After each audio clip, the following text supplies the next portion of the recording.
Hello and welcome to another developer toolkit. So this time around I'm taking a look at building an RTS style interaction system. So what I mean by that is in an RTS game we can click or some other way activate a location, and depending upon what we have selected, different things will happen. So if we click on a building, if that's a hostile versus an enemy building, we might attack it or repair it. If we click on an empty location, then we might move there. If we click on an enemy NPC, we might attack them. If we click on a friendly one, then we might heal them. So being able to react based upon what we have clicked on and taking into account the context there. So that's the kinds of stuff we're going to be looking at today with this. So let's dive on in. And we can take a look at what I've already got set up here. So I set up a basic environment here where I've got just one controllable character currently that will always move towards this sphere. So I'm using Unity's NavMesh agent system for this. I'm using the built-in one, and I only have the one character that needs to be able to move at this point in time. And I also have an allied character, and I have some allied buildings, and then I have some enemy characters in enemy buildings. So I've set up a little bit of sort of general infrastructure here, and then what I'm going to be doing is building then on top of this the actual infrastructure for doing these RTS style interactions. So what I'm going to do is set all of this up in its own dedicated folder. So I'm going to call this the interaction system. So I don't want this to live on any individual character because we want to be able to easily switch between characters, things like that. So what I'm going to do is have a scripts folder, and then I'm going to set up one that I'm going to call Interaction Manager. So this interaction manager, it's going to be the one that's responsible for detecting what we've clicked on and then issuing instructions and things like that. So I'm going to create an empty game object. That's my interaction manager. Now with this, I'm going to set this up to be using just the legacy input system. Very little will change with if you're using the new input system. So I just want to focus on getting that set up, the infrastructure going there with this. So first thing I want to do is I want to have my characters that I'm issuing commands to. So we might have multiple characters that commands are getting issued to. So I'm going to set this up, and this is going to be my character agent. And this is going to be my selected characters. Just so that whenever a command comes in, I know which characters that's actually getting sent to. So let's populate this initially with, I just want to have this one character in there. So just that one character that's controllable at this stage. So then I need to check if there's been an interaction. So f input.get, and in this case I'm going to go for get mouse button down. Now I could have different reactions happen here depending upon whether it was a left click or a right click. So different behaviors there would absolutely be something we could set up. For now, I'm going to bind it just to the left click, or in this case, the primary mouse button actually would be more accurate to say. So 0 corresponds to the primary mouse button. So if your mouse is set to right-handed mode, then it will be the left button. If your mouse is set to left-handed mode, then it will be the right button. So, okay, we know we've been told that an interaction is to happen, and we want to also check that selected characters is actually got valid things in there. Process command. So I'm just splitting this out as a separate thing. Process command. So, okay, and I'm going to call that click command. Now I might switch this to using the secondary button, because that way then in theory we could use the primary button for selecting different characters. So we've got process click command. So we need to work out what we were clicked on. So this is actually the first part of this, is being able to work out what have we actually clicked on. So because we can move the mouse around, we need to get whatever object is under the cursor at that location. So we can get the cursor's location. So under input, so with the legacy input system, we have mouse position. Now this is the mouse position, it says it in pixel coordinates, so that's in the screen space. We need to actually convert that to a ray, in this case, in world space, because we want to do a raycast to work out what we've actually hit. Now we have some built-in stuff for doing that. So camera.main, so we actually have screen to world, and so we can convert it just to an actual point, so a 3D location in the world, or we can convert it to a ray, which array is going to be really helpful for us for performing raycasting. So we can give it input, mouse position, and then this gives us back our camera ray. So that's good. So convert mouse location to world space ray, because then we can do a raycast. So we can go f physics.raycast, and then we have here, as you can see, there's 16 different versions of the raycast function. The early ones take in a position and a direction, which array is just a position and a direction combined and packaged into one item. But if we keep going, we'll see we have ones like this, where we can provide it with a particular array, and we want to get back the output. So we're looking for one where we can, like if this is a perfect one, where we can get actually that information out. So this one we can provide at our camera array. We know we're wanting the hit result back. So out hit info, which I'll set that variable up in a moment. Now, layer mask is one that I would recommend setting up as well. So I'm going to also have max raycast distance. Now the layer mask. So layer mask allows us to have it that when we perform the raycast, that it only actually intersects, it reacts with particular things. So that's a helpful thing to be able to set up there. So the layer mask, I'm going to have a layer mask variable. So raycast mask. And then the final one is this query trigger interaction. So this allows us to control whether our raycast ignores triggers, whether it collides with triggers, or whether we use whatever the global setting is for it. With something like this, I am going to go for it ignoring triggers. So I can set up my additional variables that I need. So I need my raycast hit info. I need my max raycast distance, which I'm going to set that to 100 for now. And then I'm also going to set up, we have this layer mask variable. So raycast mask, fix up my spelling error, which if I want to default that to everything, then I believe what I can do is I think it's something like that. I think that makes it default to everything. Let's just check, so we can take a look and see what the setup is with my interaction manager. So raycast mix.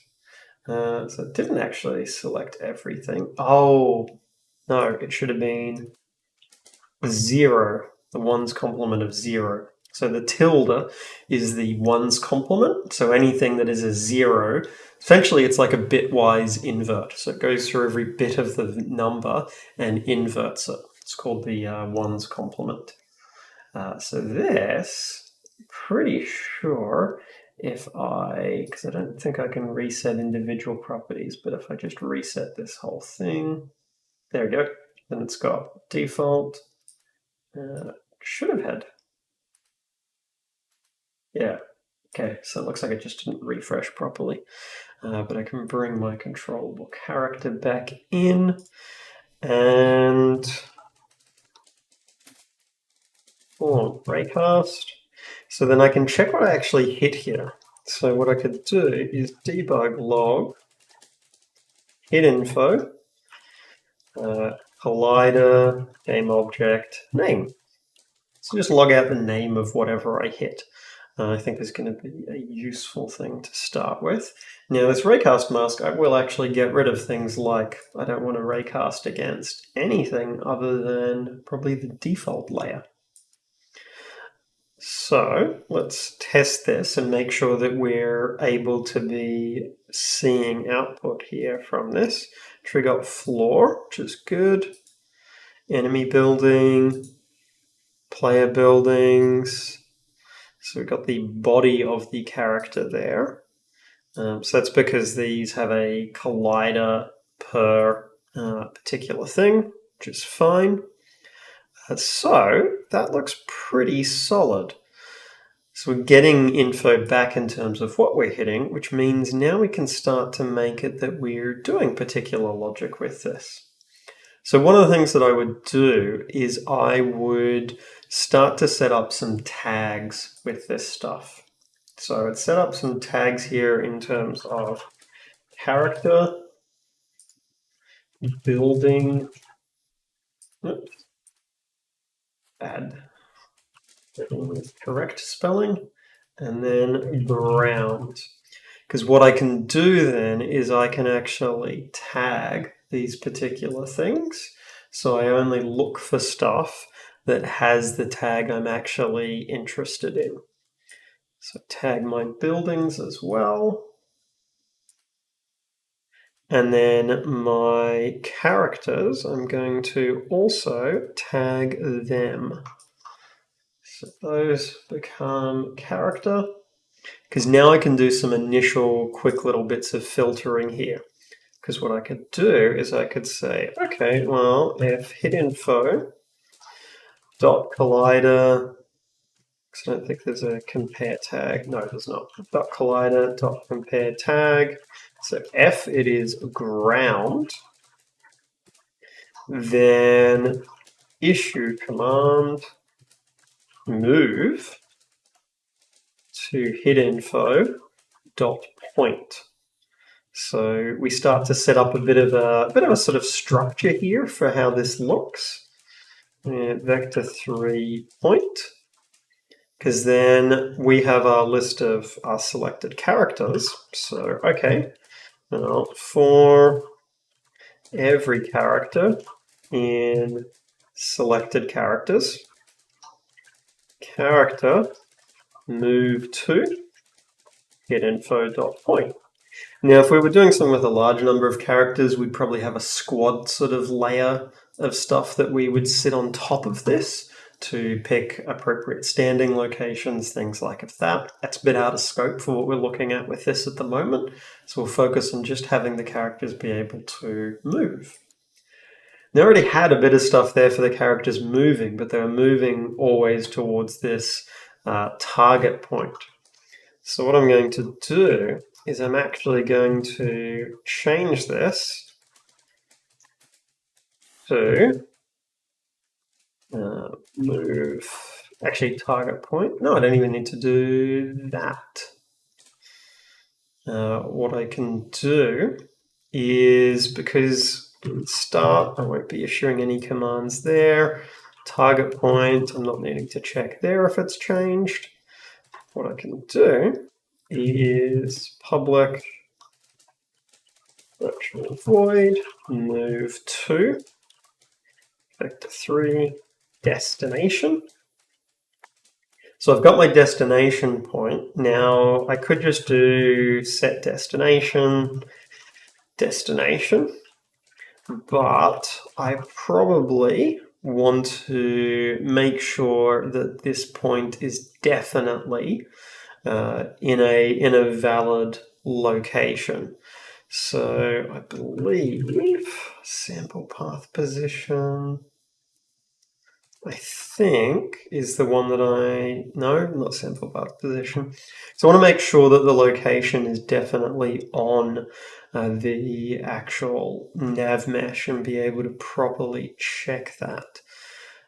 Which, if I take a look, find closest edge would not be the particular one. So I think I have to actually access nav mesh. There we go, for accessing the bake nav mesh. And then I think with that, I do a sample position and I give it the destination out, hit result. I would assume as a max distance, I probably want to have, so let's change this. So we've got nav mesh hit. So the reason I'm doing this is making sure that that point is actually properly on the nav mesh. It's quite important if you're trying to move to a location, just to make sure that it's at an appropriate height and everything there for the character. So hit result. So we sample the position and the distance, we would use the character height. So character height. And the area mask, I'm pretty sure with that, for these particular characters, I don't think I need, so it's area mask. I think I can just actually use an area mask that covers everything. And I believe that should give me a new. So I'm just going to log this out just so we've got a comparison of what the particular values are, just in case there is much of a difference. So we'll see. I'll still just manually set that destination, but I just want to get a sense of, okay, is this going to, is it giving me much of a difference in terms of positions there? So right click, you can see there's a very tiny difference.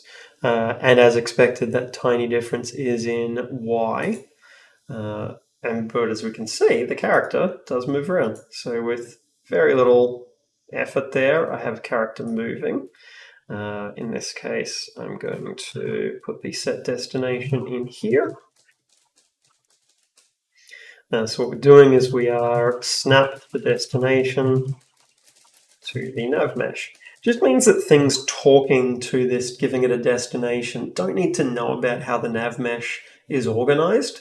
And that's an important thing. The things outside of the character generally shouldn't need to worry about that. The character does. The character has to care about how the nav mesh looks. But things like our interaction manager shouldn't have to go and adjust a position to make it that it's the right value for the nav mesh agent. So we just want to do that logic here where we're actually kicking off the movement.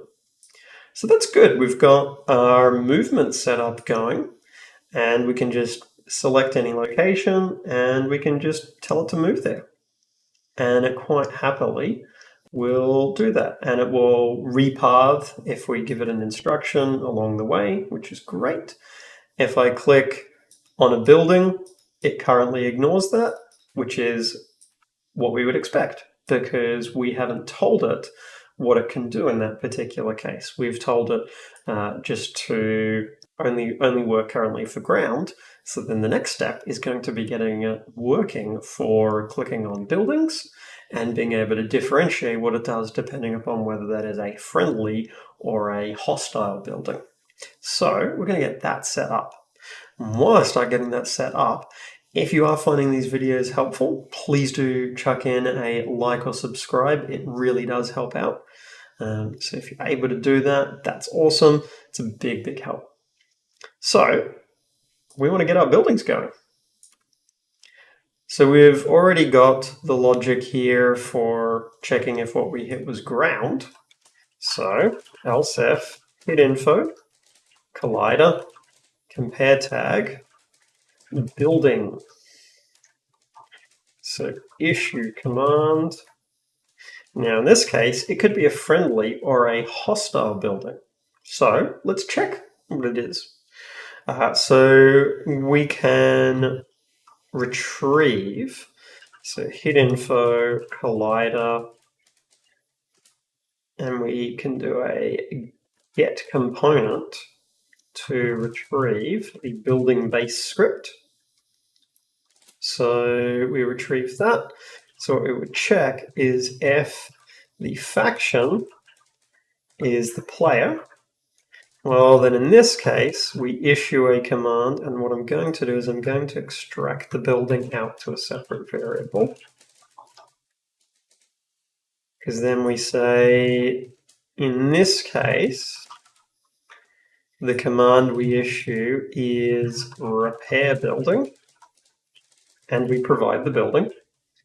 Otherwise, the command we issue is attack building. And again, we give it the particular building. So we have here issue command. And you can imagine we could be doing further logic beyond this, in that what we could do is we could look at particular types of building, and then we could do things like garrisoning inside that building.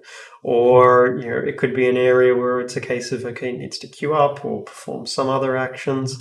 Those are things we can all really easily set up with this. So we've got building base, building. So now in this case, we talk to all the characters, and we have repair building. We give it the building. And then we also have a similar thing here for attack building. Attack building. So when we come over here to our character agent, now we need a public virtual void, repair building,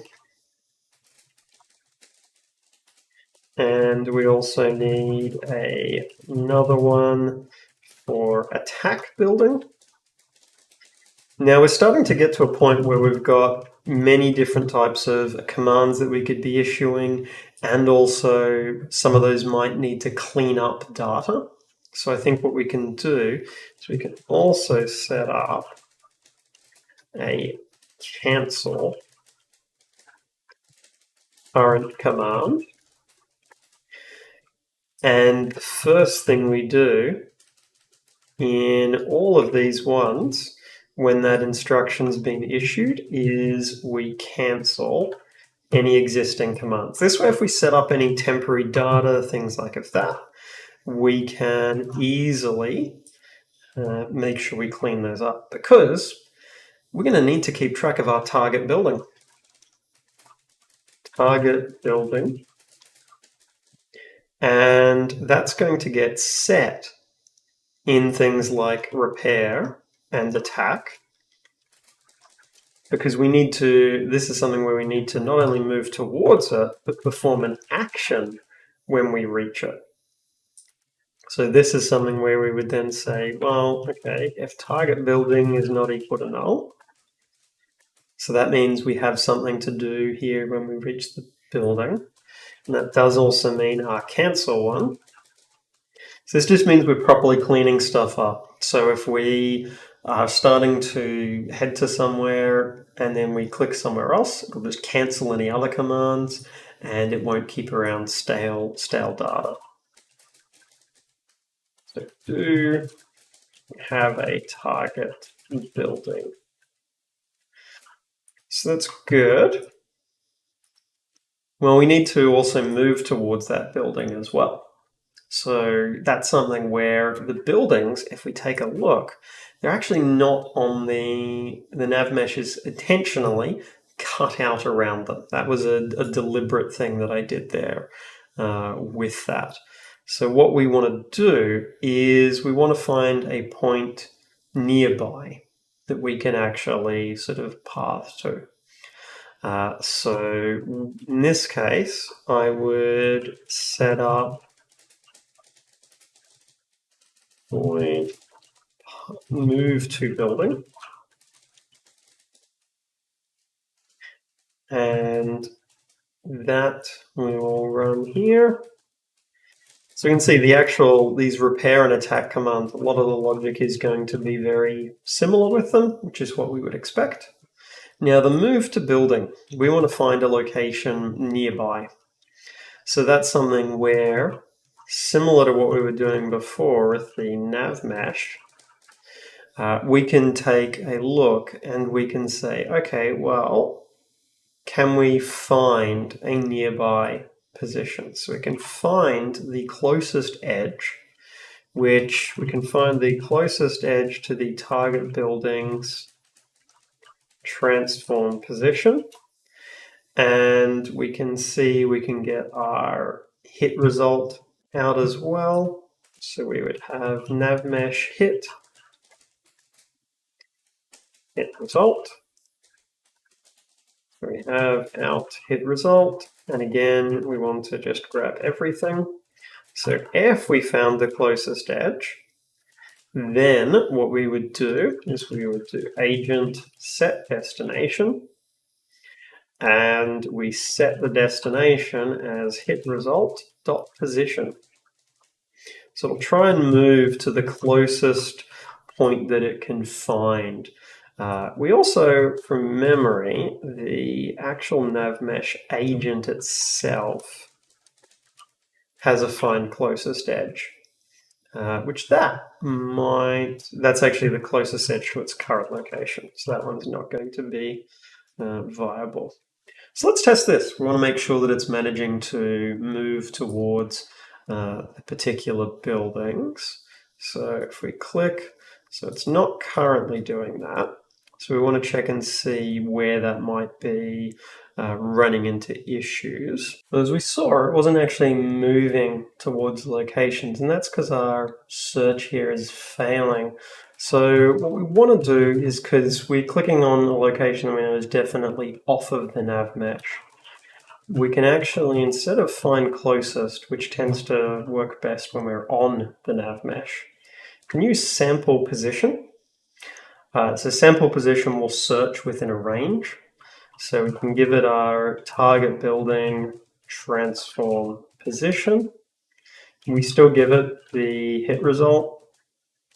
And then we give it our search range. So this is going to be nearest point search range. And then we actually have a option here for all areas, which we'll do that instead. So this search range, we want to find the nearest point. We're going to say that can be 5 meters.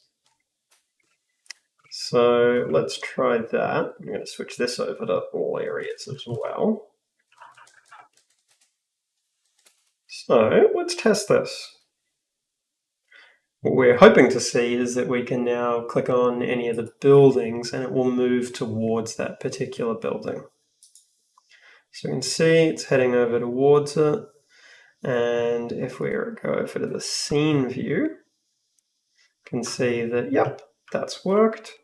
And then if we go back to the game view, we can click on any of these other ones and it can move between them.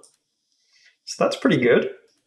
So we know it's able to get to our location. So if we had a target building in here, then okay, well, if the target building faction, if that is not equal to our faction, then we could say perform attack. otherwise perform repair. Then what we would do in this case is, so then the logic for performing those, protected virtual perform attack, and protected virtual perform repair, and those both need to be void. So in terms of the, we want to be able to control sort of the interval between these. So we would have attack interval. So maybe it attacks every second. Maybe with that, attack damage might be 20. And then we would also have a repair interval that also might be 1. And repair amount might also be 20. So then we would have, this won't be a serialized field, time until next attack, which is going to start at 0, and that is something that in the cancelling of a command, actually no, we wouldn't want to reset that in the cancelling of a command. And we would also have here time until next repair. Now these, I will actually just always tick these here. So F, the time until next attack is greater than 0, we update it. The reason being is that I don't want people to be able to do an exploit where they click to attack something and then click again really rapidly, and that resets things. So that's why I don't want to reset them in like of cancelling a command. Time until next repair is greater than 0. Then we also update this. Update our timers. Just ensures that there's a consistency there, that if you attack something and then move away, you can't then attack super quickly again. So for performing the attack, well, if time until next attack is less than 0, then target building, actually we'll put this like this, target building, take damage, attack damage, and then the time until next attack is equal to attack interval.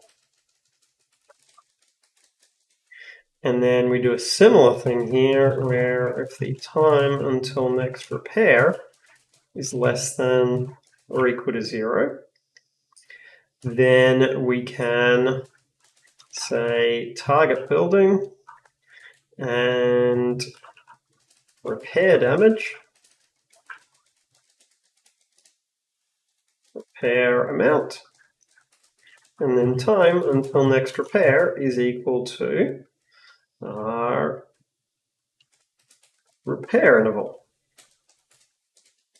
So this just gives us a fairly generic structure for this. Our building base then has a public void take damage, where what we would be doing is we would then say our current health is clamped between 0 and max health. And what we clamp is current health minus amount. And we update the health display. And then we do a similar thing for repair damage, where it's again going to be clamped. Now, the reason I'm keeping these split, even though the logic is almost identical, is just because there would be things where we'd want to potentially apply different effects, so visual effects, play different sounds. Those are things that we may sort of want to do there. And actually my attack damage, and that should be integers. They don't need to be floats. We're just dealing with integer values here. So that looks pretty good. Let's make it that our buildings all start off at a lower amount of health. because at the moment they're all starting at full health. So let's change it. So the current health is 50. So what I should be able to do is if I move over to an enemy building, then it resets. And actually, that's right. I was these. I can get rid of this logic. I was forcing everything to max health, but we don't want it to be forced to max health anymore. So if I go towards, we can see they're at 50. So let's head over. Now that is an interesting one where it actually deducted health immediately, which is not what should happen.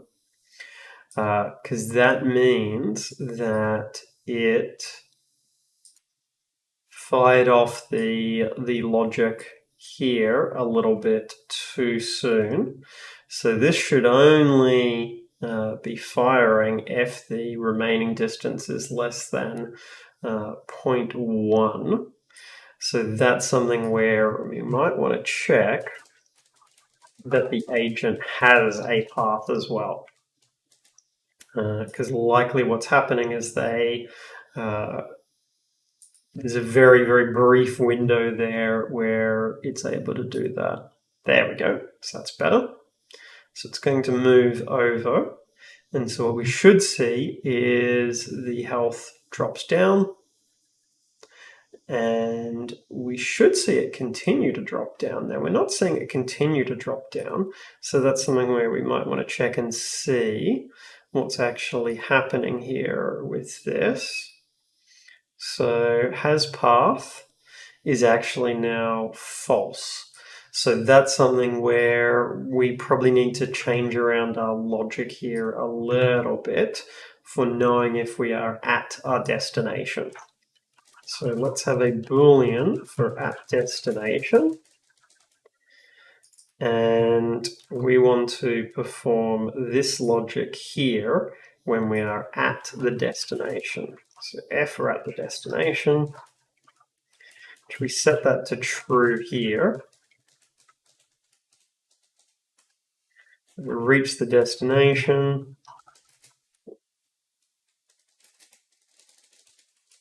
In this case, we are detect if we have reached. Now we need to make sure we reset this. So anytime we are issuing a command to move, we likely want to reset that. So that's something where we're doing. So change that to false. And we do a similar thing. That actually should be hit result dot position. And then we do the exact same thing down here. So let's test this. This time we'll test it with repairing one of our own buildings and make sure that's behaving. So again, does get that command for heading over to the building, which is good. So we see it head over. It's at the destination. Repairs, done. Let's go and attack this one over here, which again, it's not doing anything until we get there, and then we get there, we should see it progressively tick up for it providing the damage to it. So there we go. So we can move, we can apply damage, which is good. Well, the final thing we've got then is we've got our characters. So if what we have hit is so f hitinfo.collider compare tag, and I believe the tag we used for those was character. Now with that, if you remember back to the start when we were getting the info from that, what we were getting back was it was indicating the body or things like of that. So we actually, for getting the script, we need to go hit info collider get component in parent, because it's actually not on the body, it's on the parent object. And then we can get our character base. And then a lot of our logic is going to look almost identical to what we had here for buildings. So much so that I am intentionally just going to duplicate it, because it is going to be very, very similar. Because we are now referring to characters, and rather than having repair building, we'd have heal character. We would have attack character. And again, the logic here is going to be almost identical. We have the slightly different function names that we're working with. And we have a character base rather than a building base, but the rest of the logic is identical. These just end up being character. We have heal character and attack character. Now this is where I'm going to change this to target character, just because we're issuing commands to a character and we're looping over ones so to avoid confusion. So, okay, this is good. We've got heal and attack. Now, if we head over to our character agent, then we know we're going to need those commands in here. So it is going to be very similar. And so I am intentionally going to duplicate this because we have a character base with our target character. Because really, the difference between a building and a character is that a building can't move, typically, whereas a character can. So we keep track of our character, and again, we're going to have a target character that we are heading towards. So again, that's going to be something that we keep track of up here, where we have character base, target character is null. We need to make sure we cancel that. So in our cancel command, then we need to make sure we clear out our target character. And if we take a look at what we've got, well, a lot of this stuff is pretty straightforward. The main difference is our target character. We should always be able to actually pretty much move towards them. So this is where what I would be doing for the heal to character is, and we're actually going to be continually moving towards them. So we need to actually be continually repathing. So I do an initial set destination, target character, transform position. Our destination is false. And that's going to be a pattern that we repeat. So we wouldn't have a move to building. We won't need that. Now I will move these up to the top here, just so that they are nicely organized with everything else. And then now we can set up our different bits of logic of what we actually want these to do. Because we know, well, if we're at the destination there. So one of the things we need to do here is check, do we have a target character? Because if we do, we might need to repath character. So if target character is not equal to null, and we probably don't want to repath unless they've moved more than a certain amount, potentially. But let's just go for we always repath towards them. So we could be doing agent set destination, target character, and what we do is we end up picking a point nearby. So target character, transform position. And I might actually say if we're more than a meter away from them. And actually, yeah, we'll just initially always path towards them, and we'll see there is an issue that is going to create, which is fine. So what I'll do is I will run this, and then make sure I can move, and I'm going to click on this character, and so we can see it's not moving towards them yet, but that's okay. So what we can do is let's check and see where we're getting to with this process. Particularly, we want to make sure we are actually managing to retrieve a character.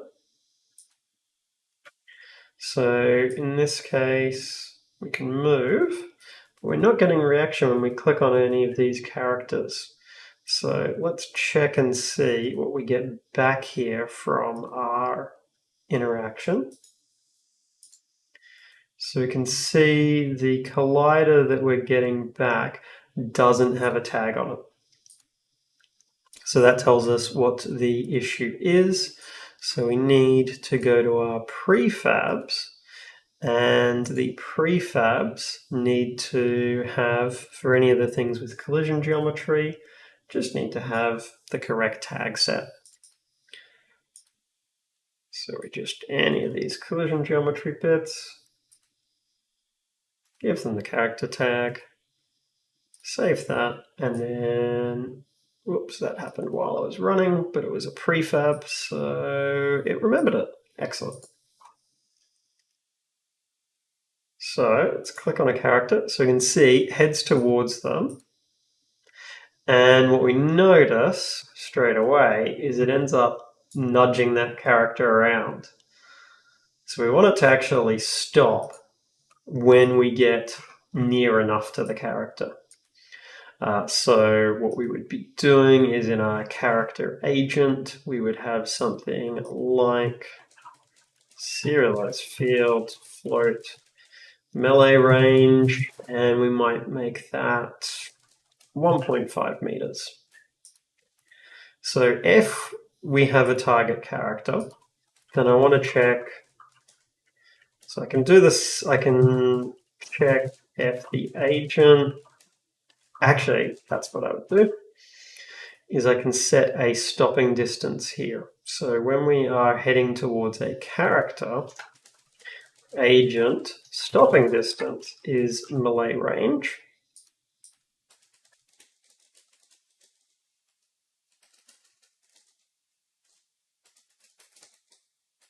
And if we take a look, we can see what the default stopping distance is, which is 0. So then for any of these other ones where we are moving, we just change the stopping distance back to 0.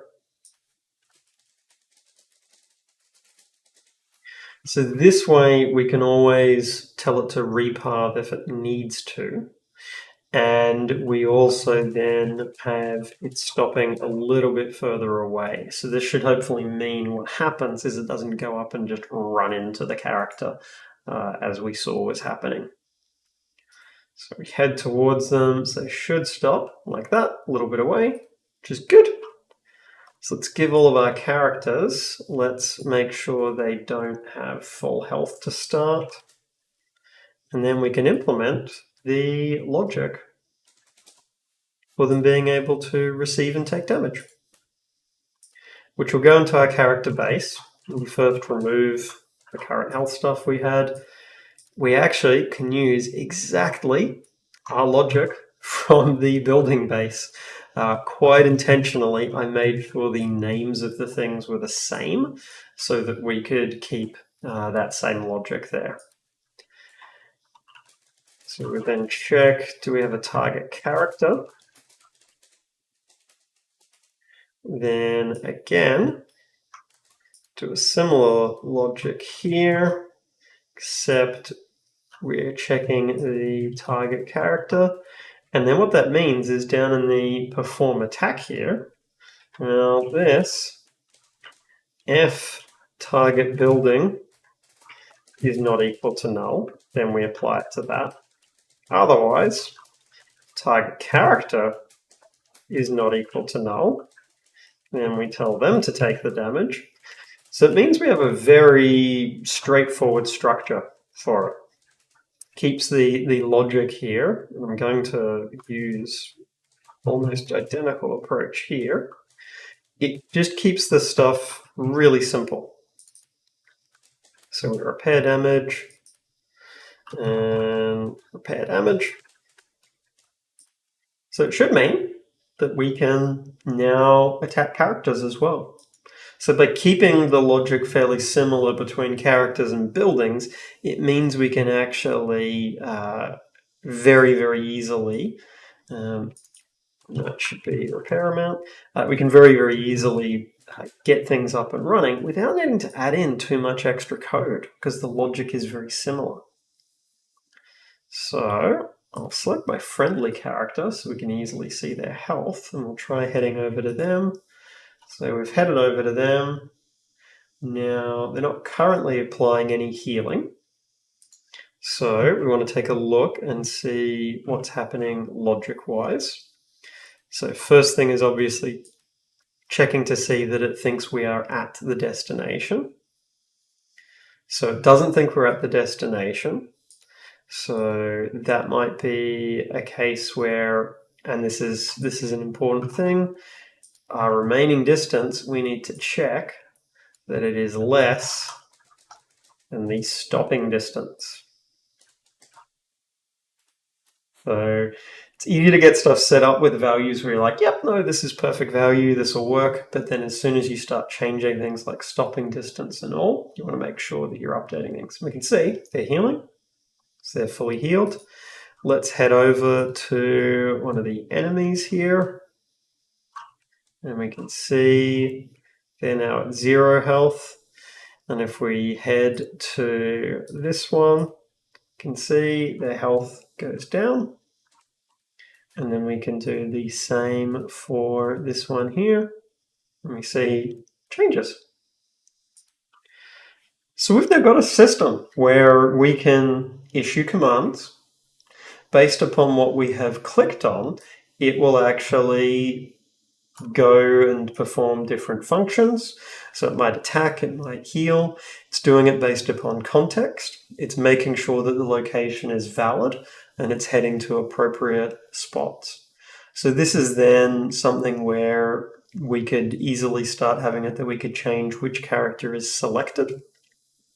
So that's the final last bit that I will add in here, is I will make it that both of these characters are controllable.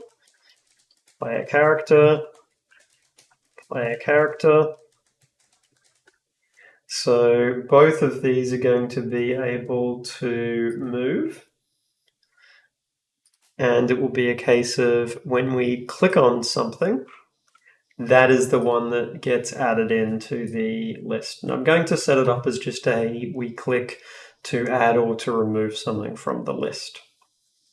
So we're processing the click command with that. Well, let's have a if import got mouse button down 0. This is going to be the select command. So we process select command. And similar to this, we perform our raycast just as we did before, using the exact same setup. We do a similar thing with the character. The main difference in this case is we want to retrieve the character agent, and we want to be if character is not equal to null. So if we did click on something that is a character agent, and I want to just double check the faction just to make sure that we have definitely selected something that's a player one. So then this, well, what we could be doing is let's check if they're already in our selected characters list. So selected characters contains character. Then selected characters, we remove that character. Otherwise, we add them. Add character. This should mean we can now click on something to have it be something we can issue commands to. And so by default, when I run, it should still be this one that's in the center that I issue commands to. But if I left click on this one, Now both of them get commands issued. If as I just did, I click on the other one, then it means I've deselected one. So it means I can send this one over here, deselected that, and now this one is coming over here and attacking. I can deselect this one and then grab this one here and order them to move around. Can order them to go and attack a particular building. Now we can see at the moment they're not managing to attack the building. So let's just make sure that the base character still can. So we can send them over to perform their job. So they've done that. So this is something where we can see they have reached their destination, but we're likely what we're running into is this stopping. The remaining distance is probably just a little bit above 0. No, actually is fine. So it might have been that at the point where they did stop, it was a little bit above 0. So we can see this first one, the remaining distance is 0. Next one. So we do have that.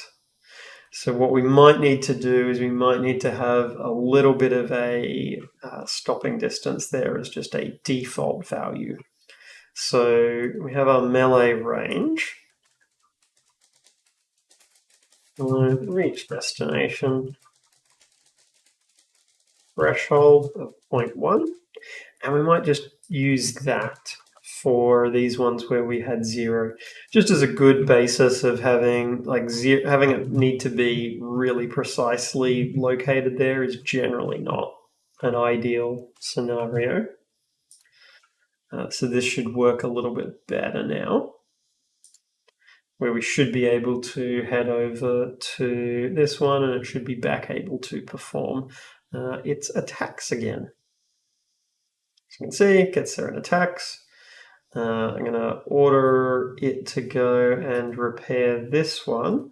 And while it's doing that, I'm going to send this one over to attack over here. So we should have multiple different things happening at the same point in time. This one on the left is attacking. This one on the right is repairing.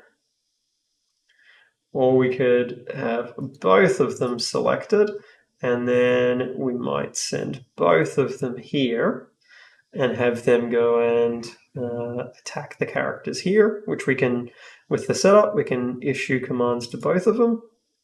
And so now they're both attacking. Do the same with this. So really simple, straightforward architecture for it. The general approach that we've got is we have a centralized manager that captures the interactions. That reacts to us performing our mouse clicks, and then it, based upon what we have clicked on, determines what actions to take. So we use tags initially as a filtering, with using compare tag in particular, because that will give us an error if we compare against a tag that doesn't exist. We in some cases need to be doing a get component in parent, because the thing that we've actually clicked on might be a child mesh, which we can then use the get component in parent to be retrieving the particular class then in that case. And then we have some common stuff, and we try to keep common things there, whether they're buildings or characters. So we have information like faction. We have common stuff there in terms of being able to apply damage or heal damage. So we keep a lot of things common so that we can reuse logic. And it means that our logic ends up being quite simple for having it be able to, enact these commands. It means that we also then, in our character logic, it's quite straightforward. There's not a huge amount of things it's needing to be doing, and they're all fairly consistent between the particular sort of commands that are happening there, which makes it a really sort of powerful setup. And it means that we have a really flexible architecture with this. If you were going to do things like having stuff grouped into squads, and then selecting a squad. Again, that would go into the interaction manager. You'd have it maintain that information about where those, what units are in what squads, and being able to react based upon that. So dive in and experiment with this. The setup that we've got here is quite self-contained, intentionally so that you can take chunks of this and apply this in your own projects, or take what's there already in this project and build on top of that. So dive in and do that, see the kinds of things that you can create there. Thanks, folks. If you're looking for the code for the project, then in the description below, you'll find a link to the GitHub. And on the GitHub, I've got the code for this project and for all of the other projects. They're freely available. And if you have found the video helpful and you'd like to support the channel, then throwing in a like or subscribing is always a huge help. If you're looking for further ways to support, then I do have a Patreon set up, and that's going to help me keep managing to do these videos for a long time to come, which is going to help more people make cool things. And that's awesome, because that's what this is all about, is helping more people make more cool things. And that is all. Thank you.